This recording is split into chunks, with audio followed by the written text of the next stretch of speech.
Hi YouTube, welcome back to my channel. Today I'm talking foundation rotation. So those foundations that I am using regularly at the moment or just trying out. In one case, haven't had a chance to try out properly at all yet. What I think of them, why I'm using them, why I'm keeping using them, or I'm getting rid. Those of you who've listened to me drone on about my makeup views, opinions, prejudices in the past will know that foundation is very high up there on the list of the things I'm prepared to spend money on, not because it looks pretty in the tube, but because it can make you look seriously prettier. And a good foundation is a wonderful makeup tool, I think. Slap it on and a bit of mascara and frankly you're good to go in my view. It's all you absolutely need. And the technology of foundations, I think, has just been revolutionised in recent years. There are some seriously good products, whatever skin type you are. I am an aging combination skin. So I'm quite dry, but not really dehydrated. I don't have dry flakes or anything like that. I don't have super oily T-zone, but I have enlarged pores in my T-zone, particularly around my nose and in the crease of my chin. And those are my bugbear with foundation because some foundations sink into them and make them look worse.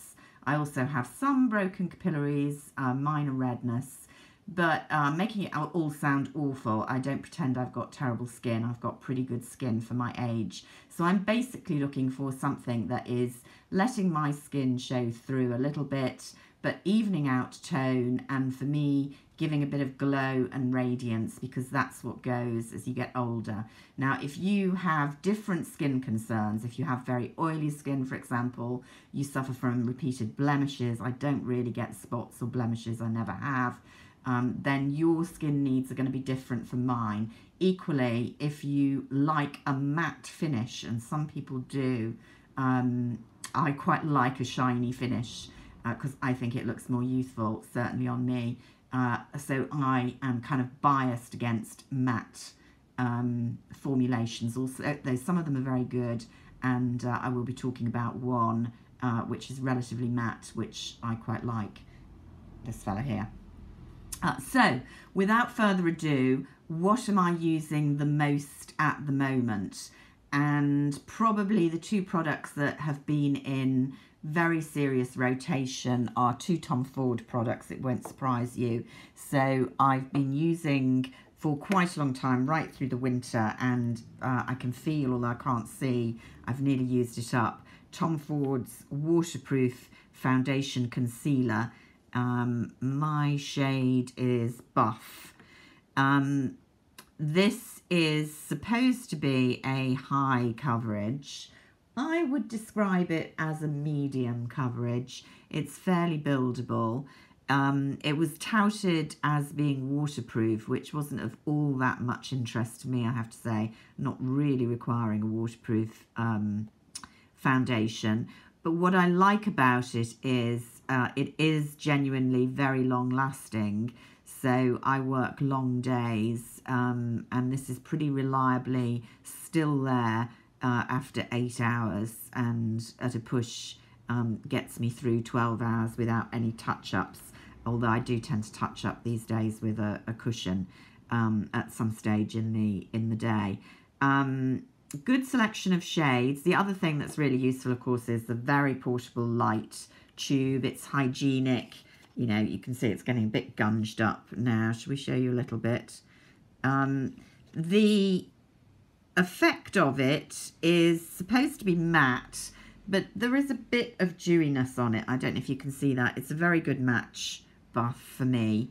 You don't need a huge amount. Fiendishly expensive, as all Tom Ford products are, but a little goes a long way. I've been using this very, very regularly, and as I say, from mid last year, really, certainly the autumn. Now, this is the Traceless Perfecting Foundation, also by Tom Ford, also in Buff. By the way, don't assume that you will take the same colours in all Tom Ford foundations. I do in these two, as it turns out, but that hasn't always been the case with previous ones. Let's just look at the stick. Yeah, you see that's fawn. Come to that in a moment. So this is probably my favoured product over these two, although there isn't a lot in it. I find it a bit glowier and a tad, oh, I put too much there by a long chalk, because it really smooths into the skin. I use a brush.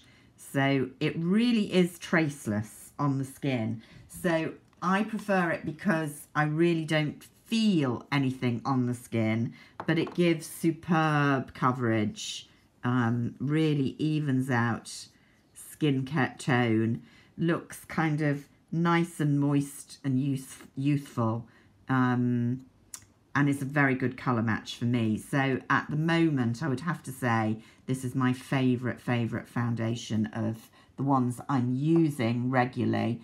I'm not using at the moment, this is a brand new, hasn't been opened, my all-time holy grail, which is by Terry Cover Expert. There's a sheer one called Sheer Expert, I think, and I take number 2 Natural Beige.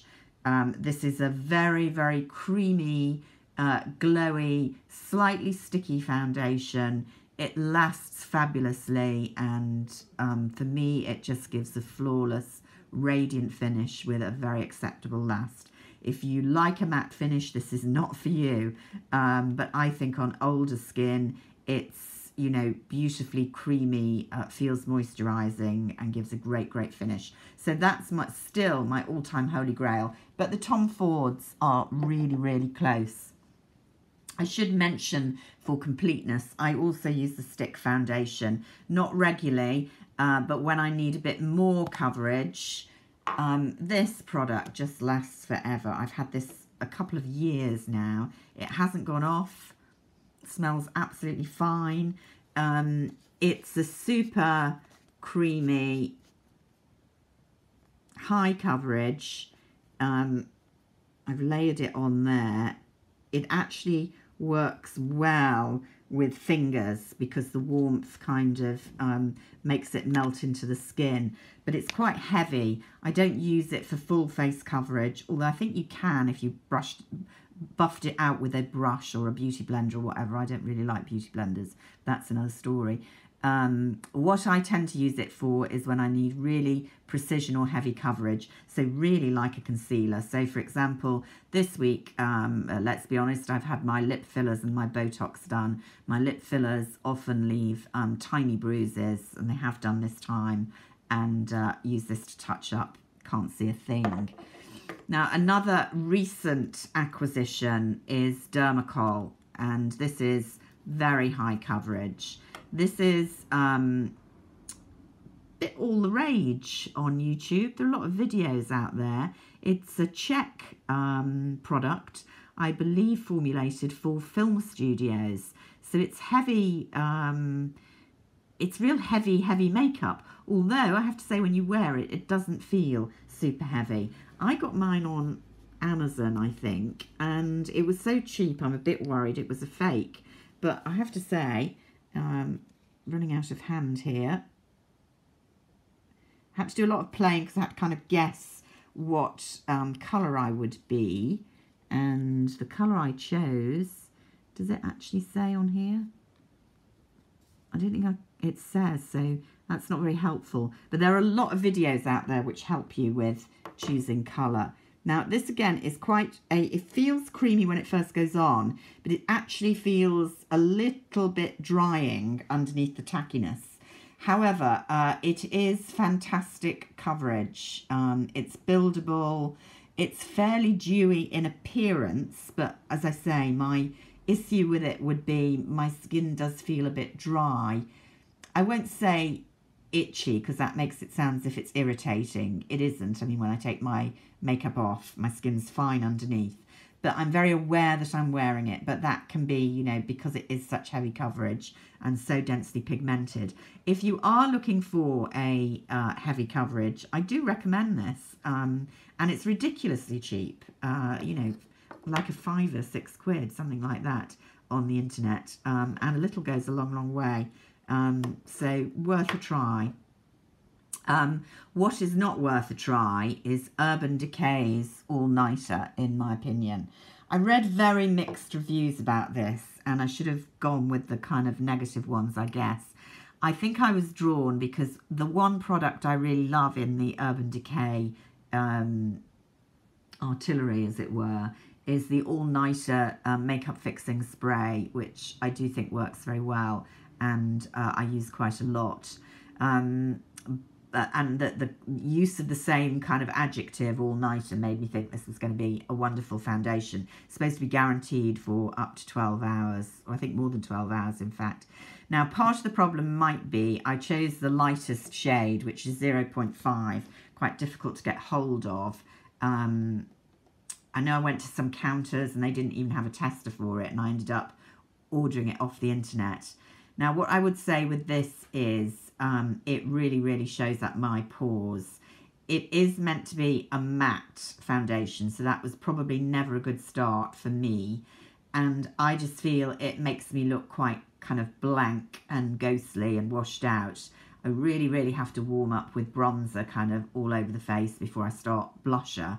Now, that might be to do with me having chosen too light a shade, but the issue with it kind of really showing up the pores, and the issue with it feeling quite dry and, you know, just as if you've got a full face of makeup, to be perfectly frank, is my main issue with it. Shall I show you what it looks like? I mean, I think it's always very difficult to tell from these things. You can almost see there, it's a bit kind of flaky in appearance. So that was a definite non-winner for me. That's going. I've just got this. It's been really difficult to get hold of. It's the Les Beige Sheer Healthy Glow Tinted Moisturizer. I tried them out, all of them, very early. This is the second shade. I don't think it says on the bottle, but I've got the box somewhere or other. It's medium light. It's not light, and it's not medium. I would normally go for the lightest shade in things Chanel, but it looked as if this one was the right one. I'm very excited to try it out. I do love the Les Beige products. Distribution on this line was dreadful. I'm going to talk about it when I do a whole Les Beige video soon, next. I'm not sure quite when you'll see it. And I do want to have given this a try. It's SPF 30. It's coming in the bottle rather than the tube. I've got the CC cream, which comes in the tube, which I love in the summer. So I'm hoping I'll love this as much. I've heard various reports, quite varying. Some people say it's fantastic coverage. Some people say fairly useless coverage. So we'll see. But generally, I like Chanel foundations. I don't think you can go wrong. This is Perfection Lumiere Velvet, which is a base velvet formula, is kind of matte, really, in my book. But this is quite a forgiving one. And the liquid goes on very smoothly. It's not my favourite, again, because the finish probably isn't as lustrous as I would like, but it does do what it says on the bottle. And if you like that more matte finish, not super high coverage, but, you know, just enough to even out, and you fit within the Chanel skin tones, because I do think they're very weak on anything other than quite cool, fair skin tones. Fortunately, I fall within that category, but if you don't, you may not get a good match. But if you do, Chanel is always worth looking at, in my view. So there we go. That's what I'm using at the moment, along with 3 cushion foundations that I'm going to talk about separately. Until then, speak to you soon. Bye for now.